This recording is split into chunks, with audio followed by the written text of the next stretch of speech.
On the 7th of January 2002, executives from Procter Gamble, Unilever, and Henkel sat down at an industry meeting about reducing detergent packaging. Smaller boxes, less plastic, good for the planet. By the time that meeting ended, they had also agreed to fix prices across 8 countries for 3 years. Walk into any supermarket in Belgium, France, Germany, Greece, Italy, the Netherlands, Portugal, or Spain during those years. The detergent aisle stretches 15 meters. Dozens of brands line the shelves. Ariel, Persil, Omo, Surf, Bold, Daz, Fairy, Skip, Perwoll, Spee, Vice Versa. Dozens of boxes in dozens of colors promising dozens of different cleaning miracles. It looks like fierce competition, but it was not.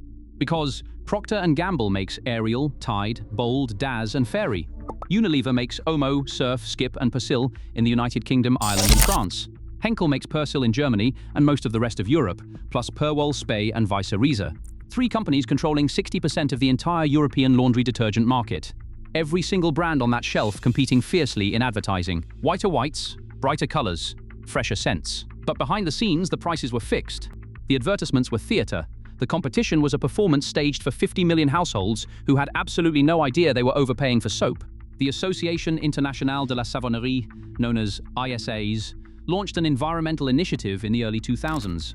The goal was genuine and laudable. Reduce packaging waste across the industry. Concentrate detergent formulas so consumers use less product per wash. Ship smaller, lighter boxes. Use less cardboard, less plastic, less fuel for transport. A real environmental benefit that regulators, consumers, and environmental groups would all applaud. But Procter & Gamble, Unilever, and Henkel saw something else entirely. An opportunity. Because if everyone reduces their package size at the same time, someone might cut prices to gain market share during the transition. Someone might offer the concentrated formula at a lower shelf price and steal customers from the other 2, unless all 3 agree not to. Which is exactly what happened at those AISE meetings between January 2002 and March 2005. They called these gatherings Clean Team meetings. Clean, for a soap cartel. The name was meant to signal environmental compliance. It became the forum for illegal collusion instead. Joaquin Almunia, the European Commissioner for Competition, later described it precisely. The companies used this environmental initiative to agree on market share and to agree on not reducing the prices even if the packages were smaller. So an initiative designed to help consumers and the planet became the mechanism for overcharging both. The green label on the box was real, the price behind it was rigged, and the whole arrangement was hidden inside meetings about sustainability that nobody outside the industry had any reason to question. The coordination went further than simply holding prices steady. The 3 companies agreed to stabilize their respective market positions across all 8 countries.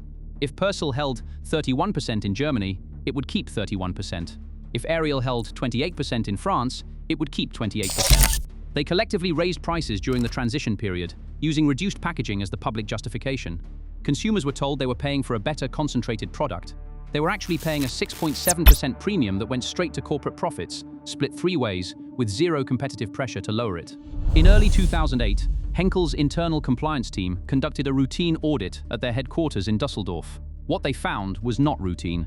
Evidence of coordinated pricing stretching back 6 years. Evidence of market share agreements across 8 countries. Evidence of 3 years of systematic collusion with their 2 biggest competitors. Documented in meeting notes and internal correspondence. Therefore, Henkel's leadership made a rapid calculation. The European Commission's leniency program offers full immunity to the first company that confesses. The second company to cooperate gets up to a 50% fine reduction. Third place gets up to 25%. And whoever comes last gets nothing. On the 13th of May 2008, a Henkel representative walked into the DG competition offices in Brussels with a thick dossier. Full immunity application. 0 fine. In exchange, they handed over every document, every meeting record, every detail of how the cartel operated for 3 years across 8 markets. The maker of Persil, the brand whose German slogan translates to "Dirt is good," gave Brussels the dirtiest secret in the detergent industry. Procter & Gamble scrambled to file their own leniency application on the 8th of September 2008. They got a 50% reduction. Unilever followed on the 2nd of October 2009. They received 25%. The race to confess second was almost as frantic as the original race to collude. 5 weeks after Henkel's confession, on the 17th of June 2008, Commission investigators arrived unannounced at detergent company offices across Europe. Dawn raids. DG Competition maintains 888 staff, and on that morning a team of forensic investigators walked through reception doors at Procter & Gamble and Unilever facilities in Belgium, Germany, and beyond. They carried official inspection decisions signed by the Commission, specifying the legal basis and scope of the search.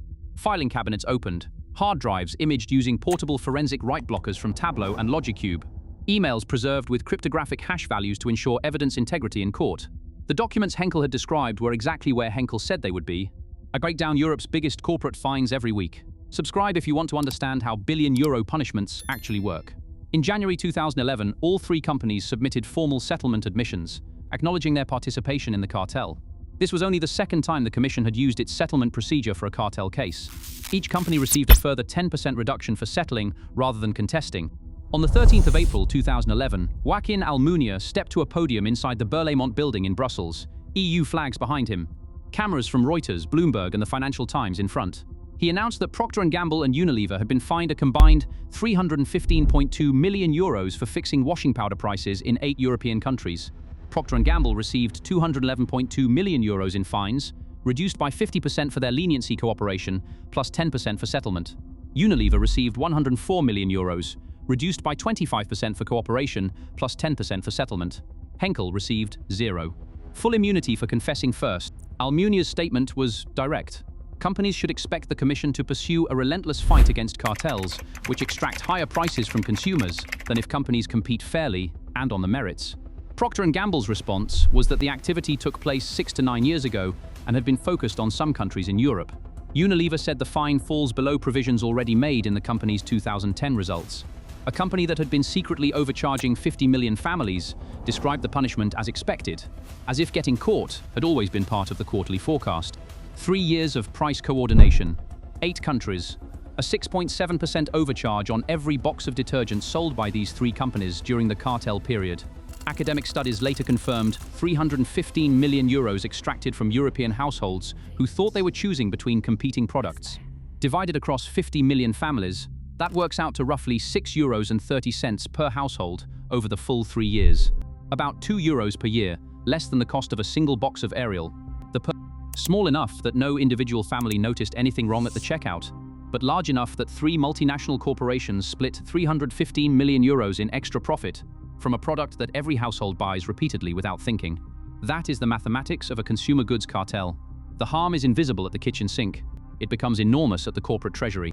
After the fines were imposed, detergent prices in the affected countries dropped by 6.7 to 6.9%, returning to exactly where free competition would have put them all along. But no consumer received compensation. No refund appeared on any receipt. The €315.2 million in fines went to the EU budget.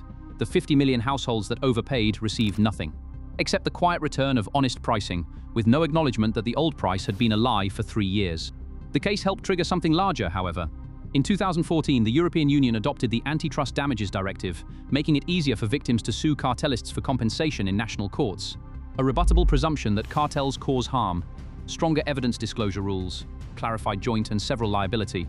The detergents case built political momentum for a law that eventually rewrote how cartel victims pursue justice across 27 countries. 3 years of fixed soap prices helped change the legal architecture of an entire continent.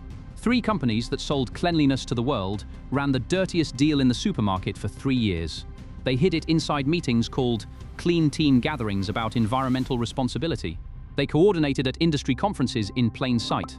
And when the bill finally arrived, it was the company that made Persil that came clean first. Funny how the brand built on removing stains turned out to be the only one willing to admit it had made them. Next week, 5 German car makers agreed to limit how well their emissions cleaning systems worked. Not because the technology failed, because making it work properly cost more than the fine for not trying. They miscalculated. By €875 million, the